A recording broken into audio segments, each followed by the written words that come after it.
vale la pena que tenga su Biblia en mano y además, pues que la abra en el capítulo 13, el versículo 53 del Evangelio según San Mateo.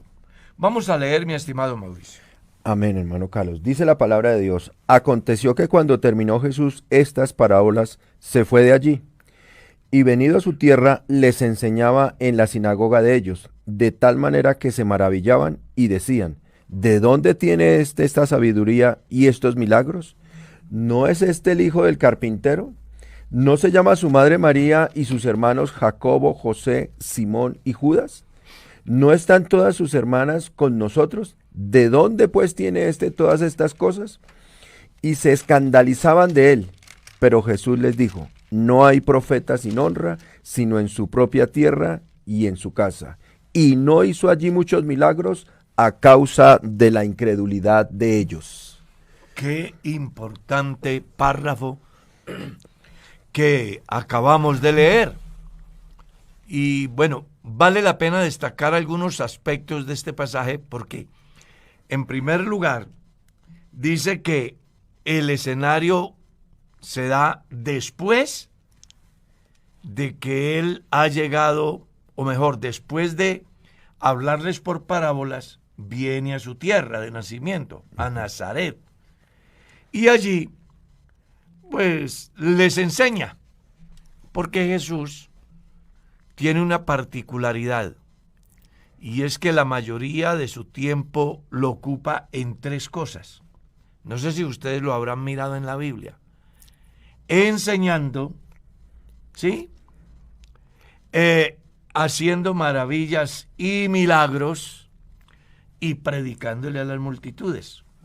Tres cosas de las cuales Jesús se ocupa: enseñando, orando y predicando.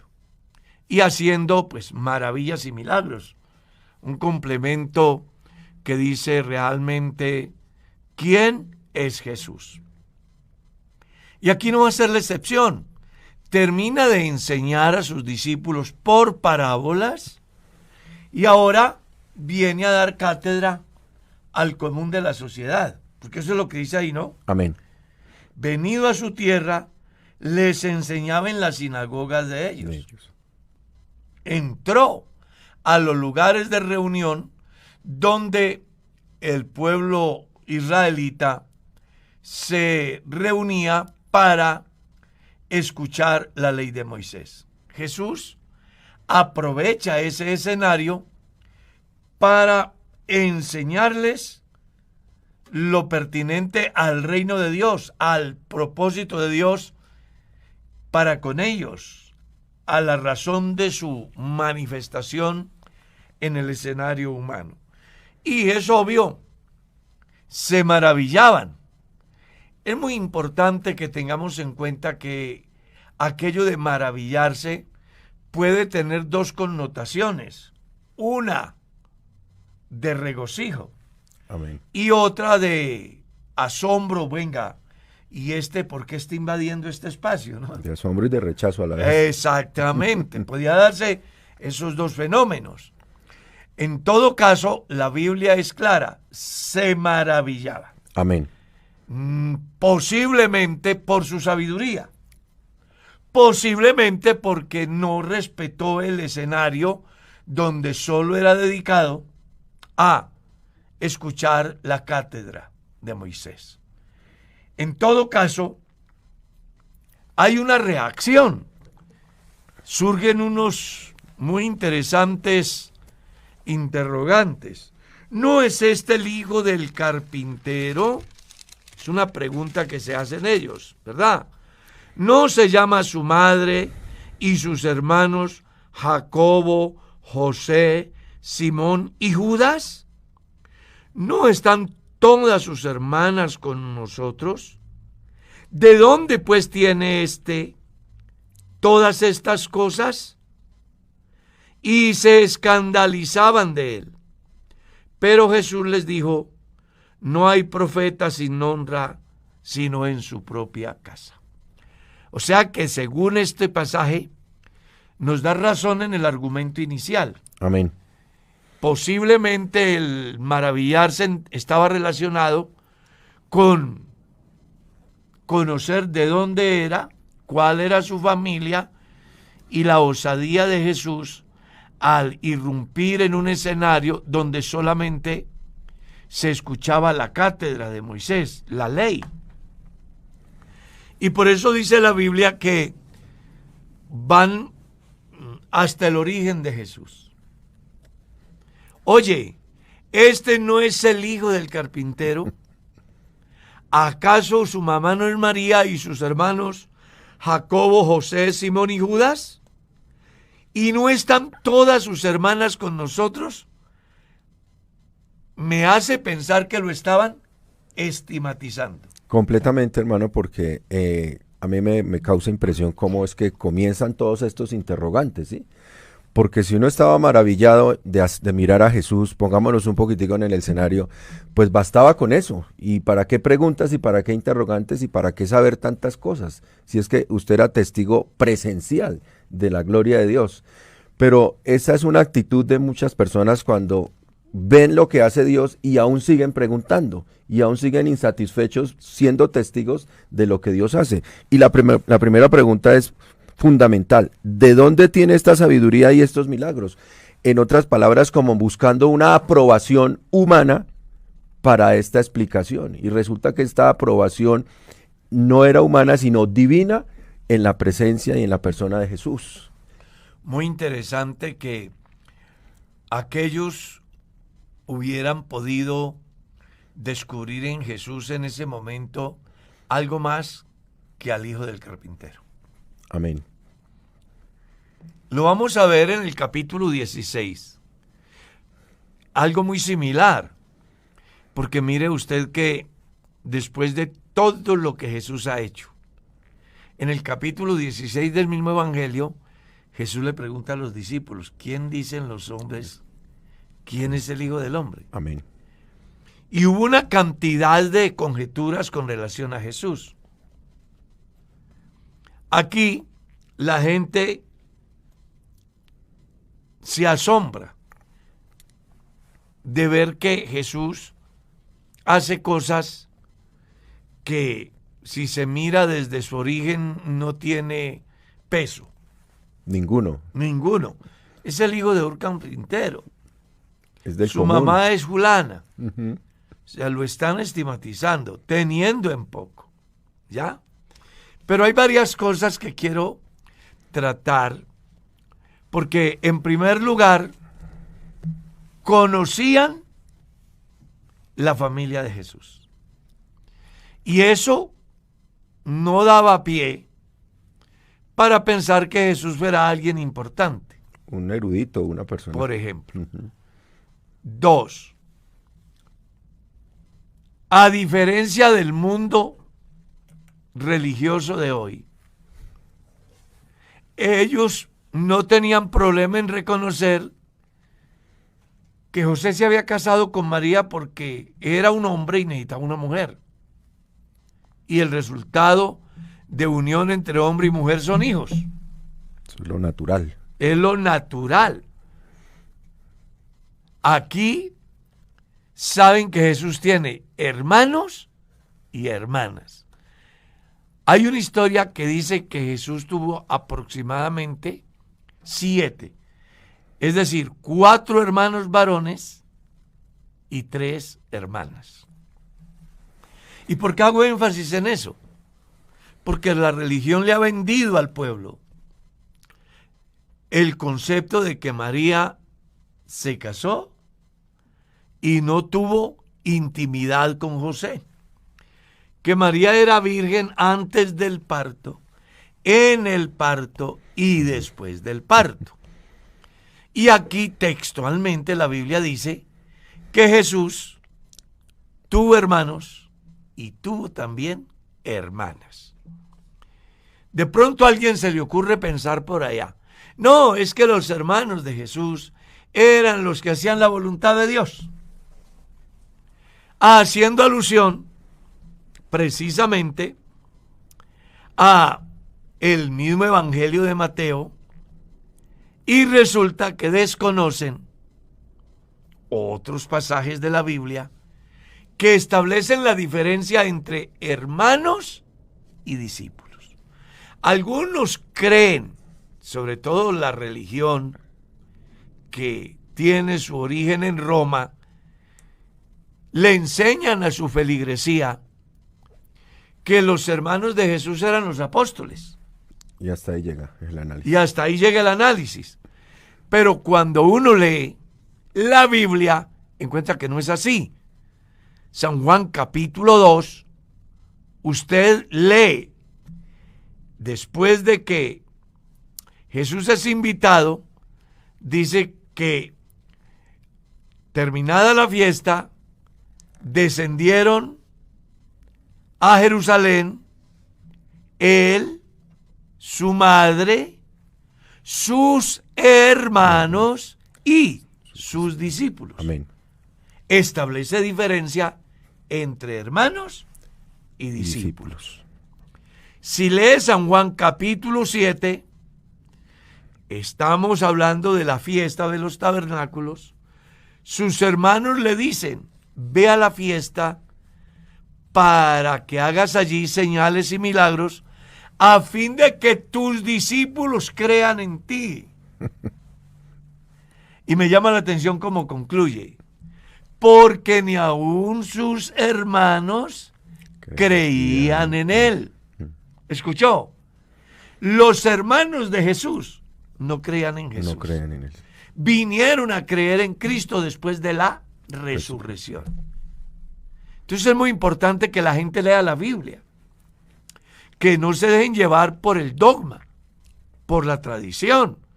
La Biblia tiene la respuesta a esos interrogantes que a veces la religión no ha podido explicar. Los oculta. Los oculta porque afecta la razón de su existencia en la tierra.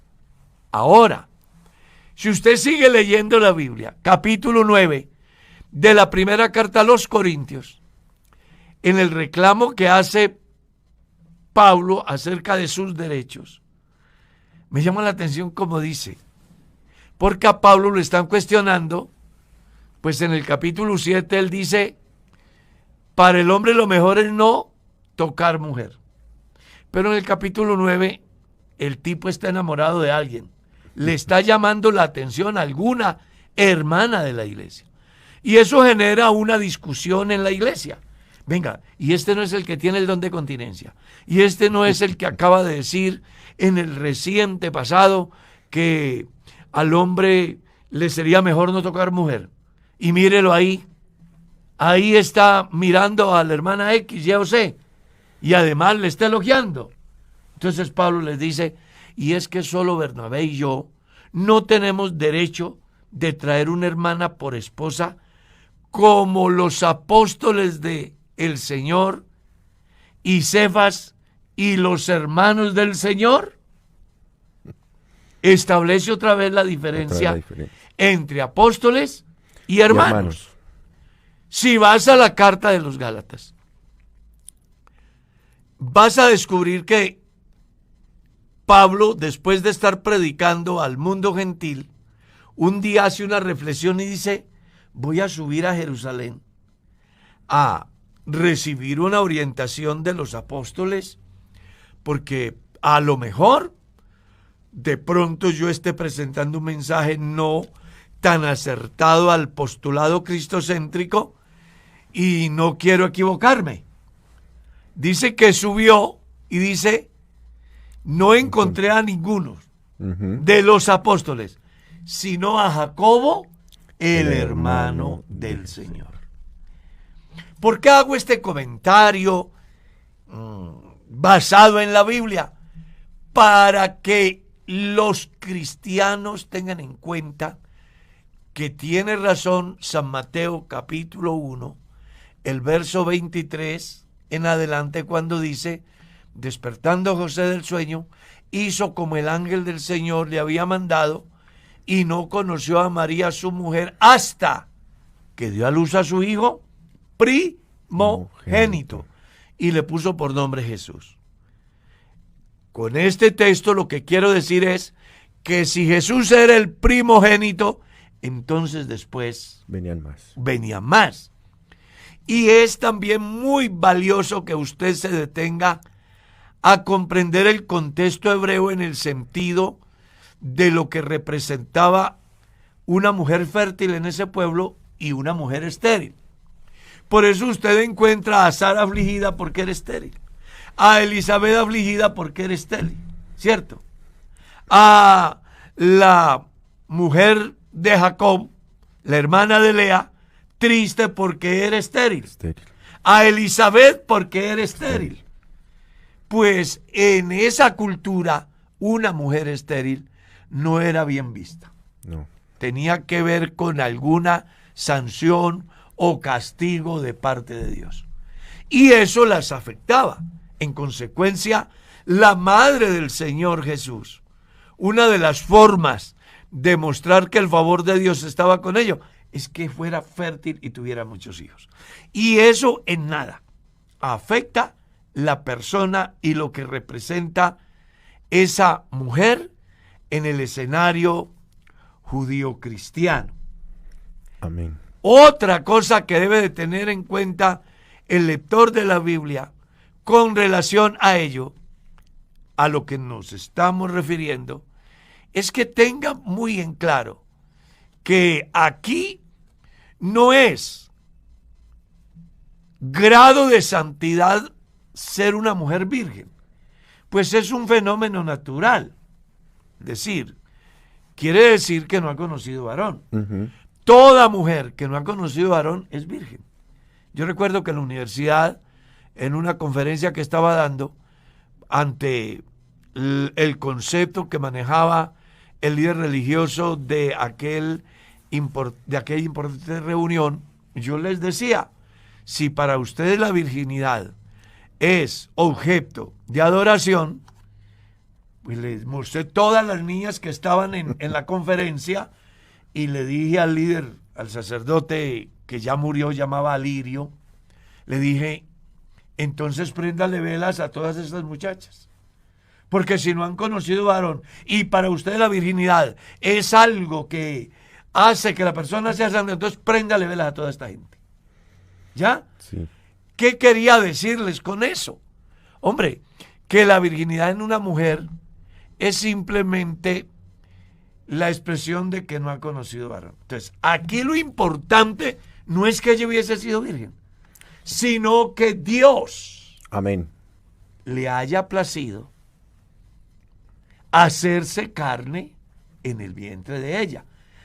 Que se dé un milagro, porque lo normal es que para que una mujer quede embarazada debe de tener vida sexual. uh-huh, En María, lo que se destaca no es que ella sea virgen, sino que Dios se haya hecho carne en María sin ella haber conocido varón. Ese es uno de los milagros más grandes que hay, que Dios se haya hecho carne. Es una de las expresiones de la piedad mayor de Dios, que es la que describe Pablo en el capítulo 3 de la primera carta a Timoteo, el verso 16. Grande es el misterio de la piedad. Entonces, con esto lo que queremos dejar en claro es que María tuvo más hijos, que por supuesto no eran por obra y gracia del Espíritu Santo, sino por obra y placer de José, porque era un hombre que como hombre necesitaba satisfacer sus propias necesidades biológicas, pues él es un hombre. Y una de las pruebas que debe de despejar toda inquietud con relación al concepto equivocado de la religión es que José, al ver a María embarazada, se sintió celoso.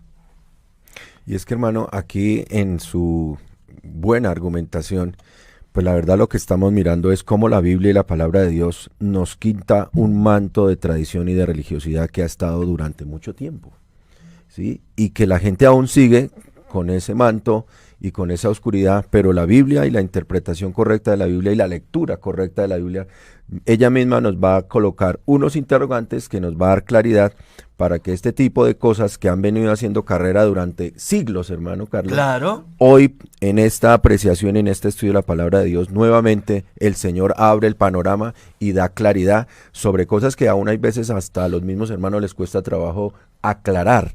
Pero es porque no leen la palabra. Sí, entonces qué lindo porque esto, hermano, es sencillamente lo que la tradición y la religión oculta, pero que aquí está escrita y que está La puesta. Biblia lo aclara. Amén. Por eso recuerde lo que hemos venido diciendo, hermano Mauricio. La mejor manera de entender la palabra es a través de la palabra. De la palabra. Entonces aquí vale la pena que las personas pongamos en práctica lo que Jesús dijo. El que cree en mí, como dice. La escritura. El problema de la gente es que cree en Dios como dice el líder religioso de turno, sea católico, sea protestante. Ahí es donde está el problema.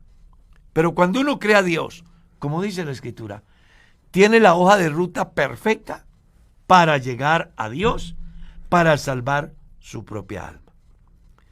Otro aspecto que vale la pena destacar acá es que a causa del origen de Jesús, la gente se escandalizaba, ¿cierto? Y eso también genera una respuesta de Jesús.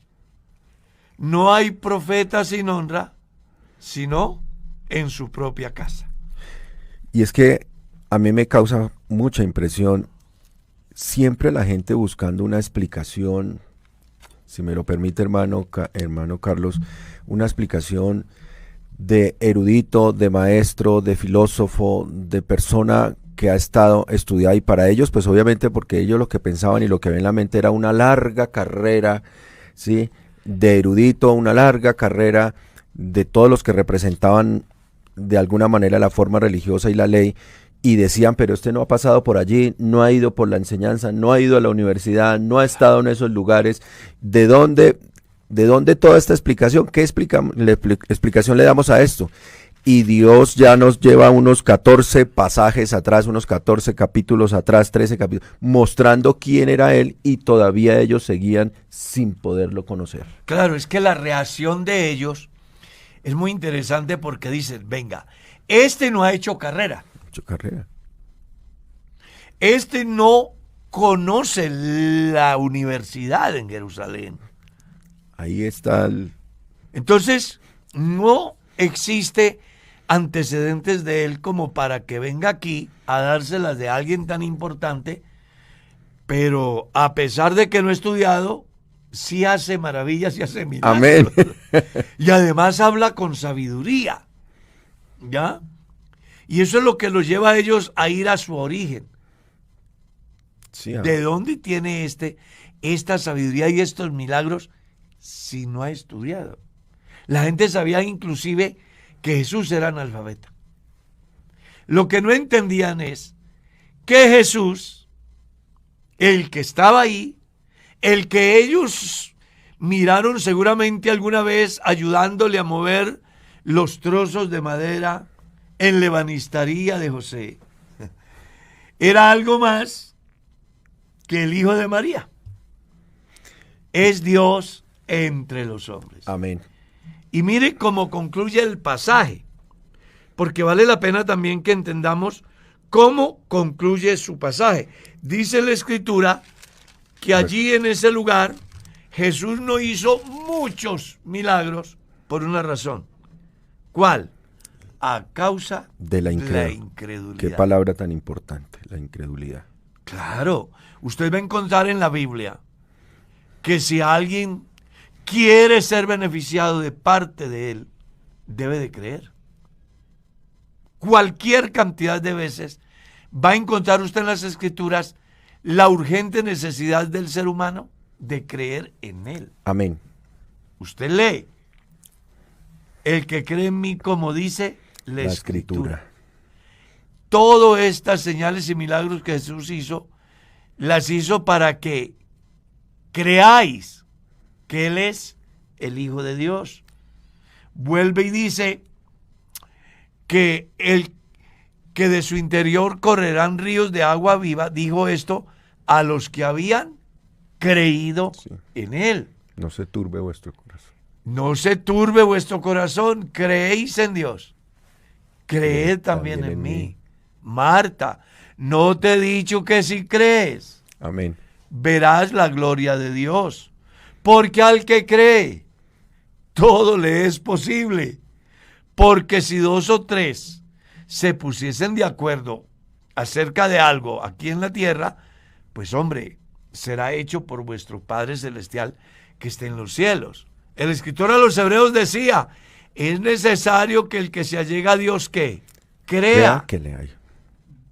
Jesús le dijo a un personaje interesante en el Nuevo Testamento, cree solamente. ¿Ya? Si puedes creer. Claro. Entonces, aquí el problema de no ser beneficiada aquella gente partía de algo simple, no creer, ser incrédulo. Jesús le dijo a Tomás, no seas incrédulo, sino creyente. Amén. ¿Cuán grande es el énfasis que Jesús hace acerca del creer en él?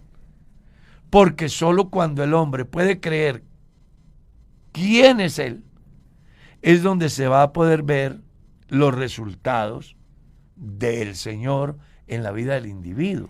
Amén. Y es que ese creer, hermano, a mí me parece tan lindo de parte de nuestro Señor Jesucristo. Ese creer afecta todos nuestros sentidos. Todo. O sea, no, el creer no está fuera de los sentidos. El creer afecta todos los sentidos porque Dios está buscando creyentes que sean afectados los sentidos, que abran su entendimiento, que comprendan las cosas, porque lo lindo de creer en Dios es eso, que Él no se pasa el filtro de la razón, Él no se pasa el filtro de la inteligencia, Él no se pasa el filtro de las decisiones, sino que todo lo pone sobre la mesa, todo lo pone a la luz, para que el creer sea parte clara de la conciencia del ser humano, de lo que está viendo, y que eso que está viendo y sintiendo es incuestionable. Otra cosa que vale la pena analizar es que, hombre, si el ser humano se pone a creer en una tesis política, económica, social, que nace del concepto humano, pues existe la posibilidad de que lo engañen. Y eso es lo que enseña la historia. ¿Verdad? Sí, señor. ¿Cómo será que el salmista en su Salmo 146 decía, no creáis en príncipes, ni en hijos de hombre, porque no hay en ellos salvación? Sale su aliento y va a la tierra, y en ese mismo día aparecen sus pensamientos. Pero cuando uno le cree a Jesús, amén, no le está creyendo a alguien que cambia como el camaleón. Sí. ¿Cierto? Sino que Él tiene algo definido. Claro, es que Él es perfecto. Y en su perfección no existe la mínima posibilidad del error o del fracaso, de la incertidumbre, de la no plenitud. Amén. En Dios, a mí me apasiona eso, porque cuando uno lee la Biblia, Dios todo lo define perfecto. Perfecto. Mire, por ejemplo, las medidas del arca. Mire las medidas del tabernáculo. En Dios no existen las palabras aproximadas, ni más o menos, si no estoy mal, no, es muy posible, nada de eso. Quizás no. Eso no existe en Él. Existe. En Él es perfección. ¿Cómo será? Que Jesús mismo le dijo a sus discípulos, vuestro hablar sea sí, sí, no, no. Porque lo que es más de esto, de mal procede. Entonces algo debe de quedarle claro a los oyentes hoy. Y es que cuando Jesús dice que hace, lo hace. ¿Cuál será la única razón que evitará que la obra de Dios se dé? La incredulidad del hombre. ¿Qué es lo que aparece ahí? Ay, cerrando todos los Y es que hay una frase que le aprendí a un científico de nuestra iglesia, nuestro hermano Andrés Cabrera, un científico que está ahorita en Suiza. Y él se la aprendí y me parece que es bueno ahorita expresarle. Me decía, ¿sabe que hermano Mauricio, yo por qué no creo en la ciencia? Porque todos los días varía. Hay un libro, hay una enciclopedia que llama Grandes Enigmas. No sé si usted la habrá leído. Usted lee ahí todo lo que ayer era verdad, pero Sí. que hoy es mentira. Están en postulados y Claro. Y hay una texis antigua que decía la religión antes de Galileo, que la tierra no giraba. exactamente. Y por eso condenaron a Galileo. Hoy ellos mismos tienen que aceptar que la tierra gira. Amén. Y en ese orden de ideas, hay cualquier cantidad de cosas que ayer eran verdad, hoy ya no lo son. O ya no lo son. Pero qué lindo mirar lo que Dios enseña. Sigue siendo una verdad Vigente. contundente, vigente, presente. No cambia. Amén. Invariable. Jesús mismo dijo, el cielo y la tierra pasarán, pero mis palabras no pasarán. Amén. Y desde la profecía fue dicho que todo está sujeto a variantes, pero que Dios permanece para siempre. Y al mismo pueblo le dijo, porque yo Jehová no cambio. Por eso vosotros, hijos de Jacob, no habéis sido consumidos. Y cuando uno lee, en la carta a los Hebreos dice, Jesucristo es el mismo ayer, hoy y por los siglos. Amén. Entonces, lo único que hace que la obra de Dios no llegue a su feliz término es la incredulidad del hombre, que hizo que los milagros y maravillas que se pudieron dar allí en Nazaret no se dieran por una razón, Por la incredulidad. porque ellos no creían. Decían, no puede ser que el hijo de José y de María y el hermano de Julano y de Sutano y de Perano y de Julana y de Merengueja venga aquí a dárselas de alguien. Eso no lo vamos a creer, porque el pensamiento de ellos iba más allá, inclusive corrompido. Si usted lee San Juan capítulo 8, descubre que llegaron a tener la osadía de decir que Jesús era hijo de fornicación. Y que entre otras cosas generó una controversia tanto en judíos como en griegos, a tal estado que unos decían que era una locura, otros Jesús era un obstáculo, un tropiezo. ¿Y por qué era tropiezo para los judíos? Porque no puede ser que un hijo de fornicación venga a decir que es el Salvador. ¿Y por qué era una locura para los griegos? Porque no puede ser que un tipo que toman preso, que le hacen un juicio, lo condenan a muerte por malo, ahora venga a decir que es el Salvador. Sí, no. ¿Ya? No porque Jesús fuera hijo de fornicación, no porque Jesús fuese pecador, sino porque el juicio del mundo fue sobre él para que nosotros hoy alcanzásemos el privilegio de ser declarados inocentes por la obra justificadora de Jesús. Entonces, por eso Pablo, escribiendo en la primera carta a los Corintios, él dice, más allá de que para los judíos sea tropiezo, o para los griegos es una locura, para nosotros Jesucristo es potencia de Dios, es la sabiduría de Dios manifestada. Amén. Y Eso es maravilloso. amén. Aquí hay que hacer una claridad, hermano, porque sí se puede preguntar, sí hay cosas que Dios va a aclarar, pero la persona que pregunta tiene que estar clara en eso. Yo quiero preguntar para conocerlo o quiero preguntar para rechazarlo. Esa es una Si postura. uno puede preguntar, ¿cierto? Claro, Para disipar una duda por supuesto. o para cuestionar. Sí. Aquí estaban preguntando para cuestionarlo y estigmatizarlo. Exactamente. Sí, pero hay personas que preguntan y por eso hay que hacer la claridad. Puede preguntar por nuestro Salvador, puede preguntar por el Señor, puede preguntar por todo, porque precisamente el libro de Mateo nos está enseñando todas las preguntas posibles que saldrán y los interrogantes que cada uno tendrá, pero tienen claridad para conocerle. No, y que hay que mirar el contexto del por qué se escribe. Si usted mira bien, es la forma como Mateo busca persuadir al pueblo de Jesús Amén. que ese Jesús, hijo de José, es el rey. Es el rey de los judíos. Y por eso comienza diciendo hijo de David, hijo de Abraham. Amén.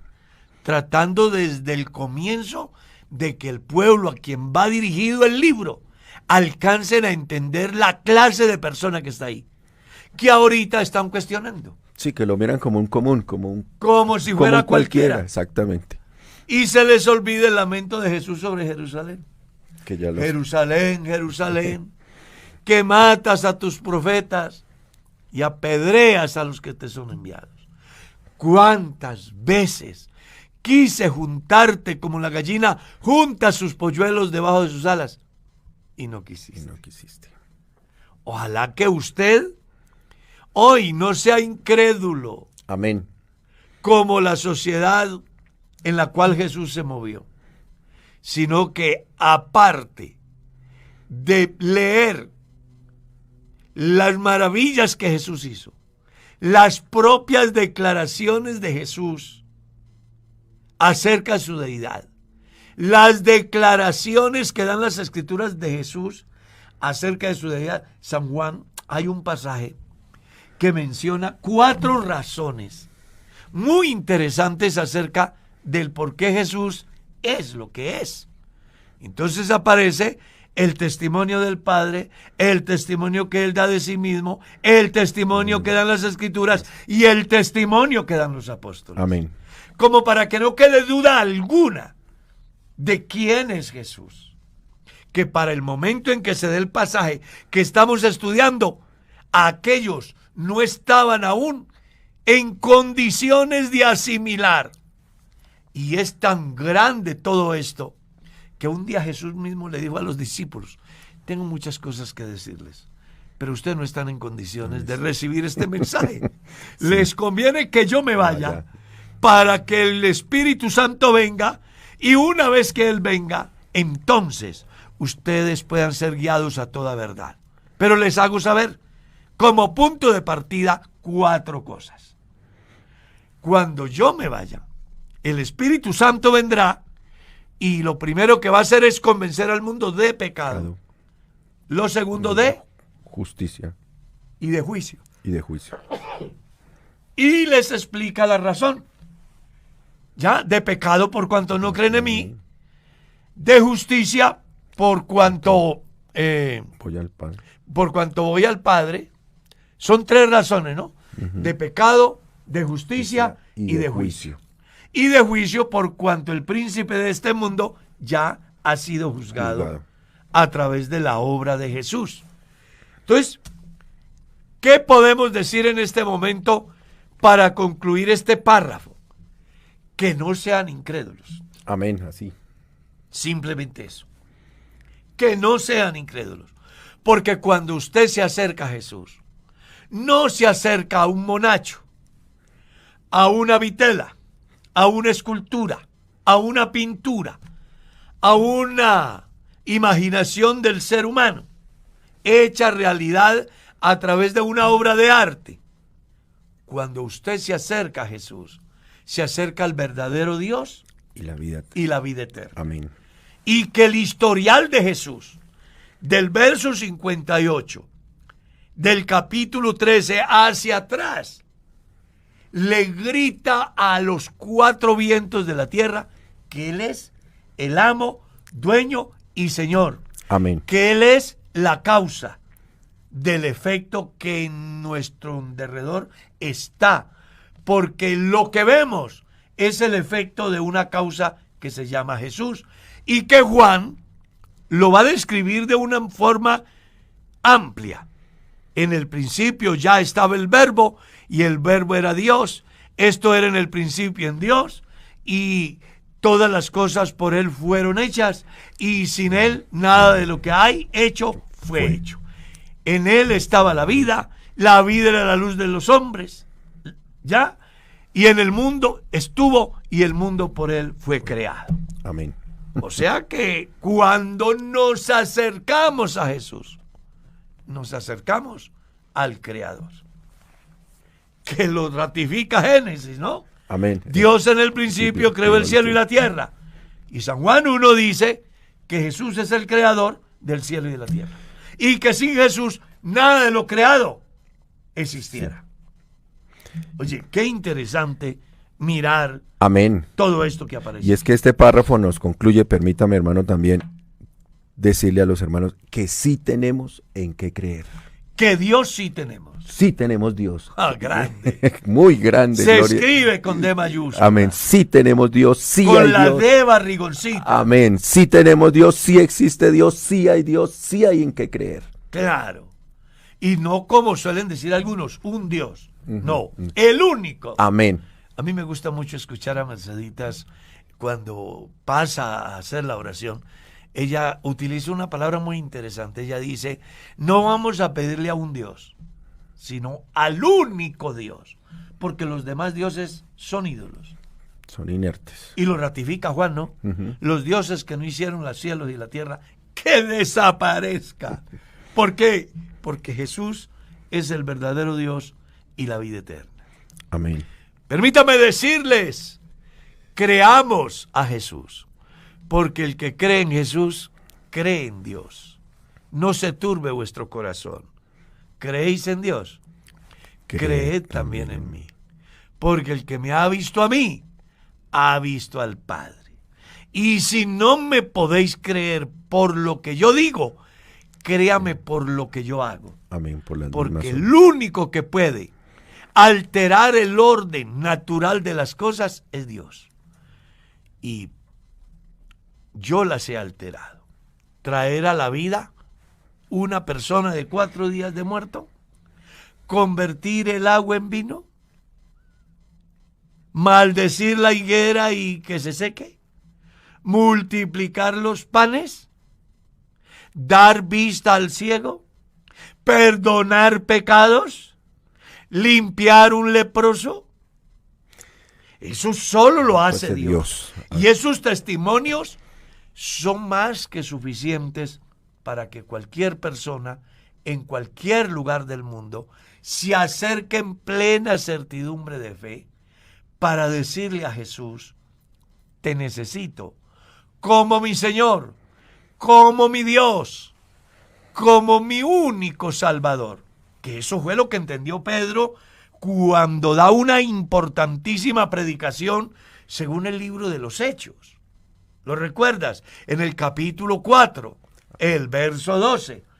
Él les dice, vea, ustedes están acostumbrados a tener cualquier tendencia referente a Dios y creer que posiblemente aquellas pueden solucionar el problema.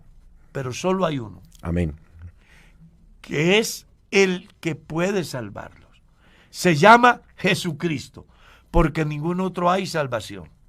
Porque no hay otro nombre dado a los hombres bajo el cielo en el cual podamos ser salvos. No seamos como el pueblo Israel, como el pueblo hebreo, que a causa de no creer, pues hasta hoy están esperando su Mesías, y como dice el dicho en nuestro lenguaje, han pasado las verdes y las maduras. Pero ellos tienen esperanza en Dios. Y hay una promesa para ellos. Para ellos. ¿Sí? Amén. La promesa de Dios para usted hoy es que si crees con todo tu corazón y confiesas con tu boca que Jesucristo es el Señor, serás salvo. Porque con el corazón se cree para justicia. Con la boca se confiesa para salvación.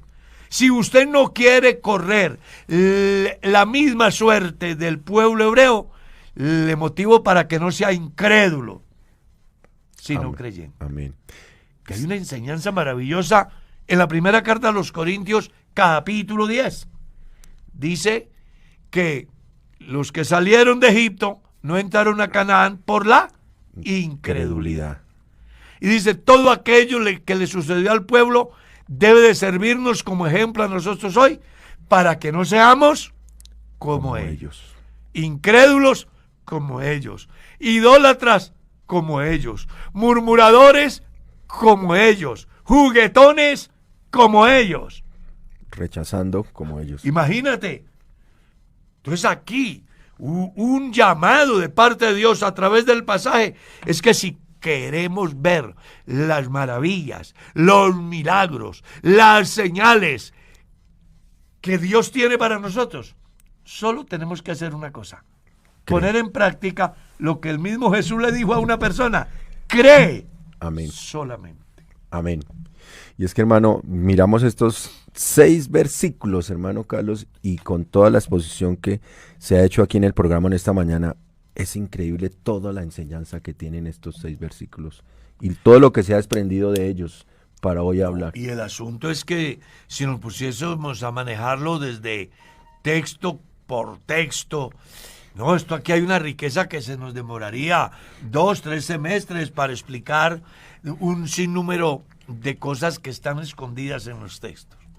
Aquí lo que estamos tratando es como de abrir un panorama, buscando que usted como estudiante de la Biblia no se quede con lo que simplemente escucha aquí, sino que profundice, Amén. investigue, ¿ya? Inclusive cuestione, porque creo que la mejor manera de llegar al fondo de esta riqueza es precisamente eso, haciendo una exégesis Amén. del pasaje, que es el equivalente a explorar, profundizar, analizar, preguntar, investigar. Yo creo que el deber de cada cristiano es no conformarse simplemente con una liturgia. Y además, hermano, qué importante saber que el creer nos tiene que llevar a lo que usted acaba de apuntar, a preguntar, a indagar, a avanzar, a crecer, a ampliar el conocimiento y a ratificar muchas verdades que las creemos, pero otras de pronto simplemente quedaron ahí en esas palabras, pero que hay que certificarlas. La Biblia nos manda a certificar todas las cosas de Dios por la palabra. Jesús dijo: escudriñen las Escrituras. Amén. Era mucho más que leer. Por favor, claro que sí. Haga la exégesis. Sí. Investigue. Mire el contexto. Descubra dónde, cuándo, por qué y quién. Que son preguntas que debe de hacerse todo intérprete de las Sagradas Escrituras. Todo teólogo. Los que desconocen esos aspectos son los que hacen que muchas veces la Biblia diga lo que la Biblia no dice. Y es que me trae a memoria, hermano, aquel milagro que hizo el Señor de sanar al ciego y lo interrogaban, ¿no? Preguntando, y la respuesta era muy bonita. Yo no sé si ese es Jesús o no sé. Lo que sí sé es que yo no veía y ahora veo. Entonces, cosas que la palabra creer nos invita es a avanzar, a acumular conocimiento para afianzar que sí hay Dios, que sí hay en qué creer y que tenemos una confianza en el creer que está depositada en la riqueza de la palabra de Dios. Entonces, para concluir, hagamos un resumen bíblico. Noé le creyó a Dios y le fue contado. Amén. Ya por justicia. sobresale como uno de los 3 hombres en la fe, en la justicia, según el capítulo 14, verso 21 del libro de Ezequiel. Abraham le creyó a Dios y le fue contado por justicia. Uno descubre en la Biblia que todos los que le creyeron a él fueron beneficiados. Este pobre clamó y Jehová le oyó. Aquí es necesario que el que se allega a Dios crea que le hay, que no sea incrédulo sino creyente. Si quieres ver las maravillas de Dios, la gloria de Dios, Jesús le dijo a Marta: ¿no te he dicho que si crees? Muchas de las causas por las cuales Jesús no hizo muchos milagros en Nazaret y en su tierra fue por la incredulidad de ellos. Le tengo que decir que el tiempo se fue